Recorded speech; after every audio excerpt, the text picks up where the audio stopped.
Hello guys! Hello! This is for Aquarius. Aquarius, welcome dito sa ating channel. Kapalaran 888 Aquarius. So, tingnan natin kung anong messages, vibration, gabay energy para sa inyong lahat. Para to sa lahat ng Aquarius. Okay. Aquarius. Okay, first card natin is protected by angels. Tingnan natin.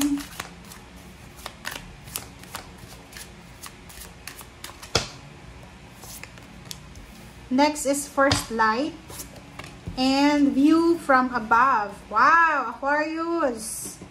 Congratulations din sa inyo. Same with the Gemini. Kung makikita mo dito sa linggong ito ay talagang mayroong liwanag. There's a clarity, there's a awakening eh. Kasi itong first light na to, para siyang it's either bago kang panganak, buntis ka ngayon, promotion mo ngayon, salary increase mo ngayon, na-approve yung visa mo sa ngayon, or kararating mo lang sa bansang yan sa ngayon. Okay? Sinasabi ng bada sa'yo na sa linggong ito, huwag kang mag-alala. Okay? Wala kang dapat ipag-alala sa kahit na anong parte ng buhay mo. Trabaho, negosyo, love life, or ano pa man. Because you are protected by the angels. You are cherished by the angels. You are guided, protected. So, sa linggong ito, you are super happy, super grateful and thankful kasi makikita mo yung lahat ng sacrifices mo. Kumbaga, this is the harvest season para sa iyo, Aquarius. Lalo na kung kakapanganak mo pa lang, 'di ba? Parang nawalan, 'di ba? After manganak, yung parang feeling natin is relief, 'di ba? Relief. Parang ganoon. Makakahinga ka ng malalim, yung parang feeling mo, ay, sa wakas, nakalabas na din yung baby. Or yung iba naman sa inyo, kaka-promote nyo lang, ay, sa wakas, na-promote na ako. Or yung iba, retired na, ay, sa wakas. 'Di ba? So, makakapagsalita ka sa linggong ito, ay, sa wakas. 'Di ba? So, you are parang starting a new cycle, starting a new life, new goals, new mindset, new lifestyle. Maybe, nasa bago kang bahay, bago kang relationship, or bago lahat sa buhay mo. So, congratulations sa inyong lahat. Wow! Alam mo yung mga air signs ngayon, sobrang ganda ng readings nila. Okay, Aquarius. Air signs.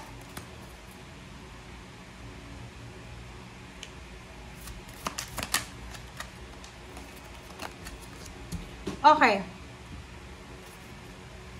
So, dito, kung makikita mo dito, number 1, 3 of hearts, and 7 of hearts, number 21.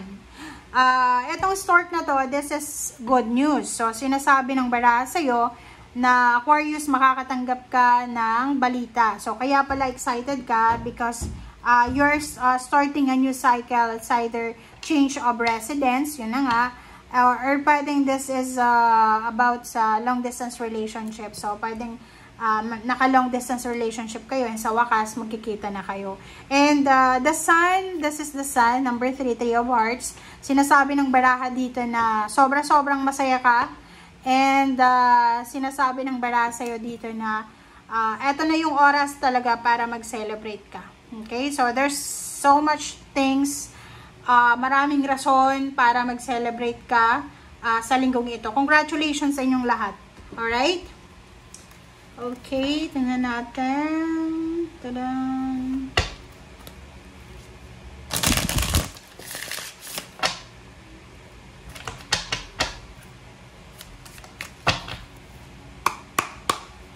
This is for Aquarius.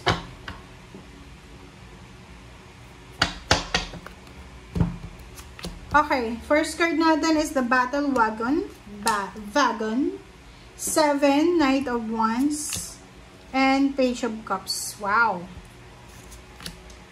Queen of Pentacles. Oh, yun na nga, diba? Victory and success to eh. So, meron ditong Aquarius na maybe this week is sure na yung pag-uwi mo ng Pilipinas, kung OFW ka.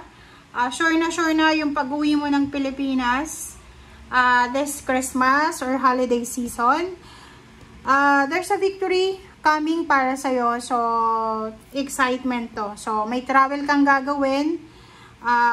Meron kang, kumbaga, basta mayroon kang isi-celebrate na posible simula ngayong linggo na pwedeng tungkol sa pera or tungkol sa relationship. Kasi itong Queen of Pentacles, parang masayang-masaya ka kasi feeling stable and secured ka na. Yung parang feeling mo, hindi ka naman mong problema sa salapi kasi nasa tamang trabaho ka na or nasa tamang sitwasyon.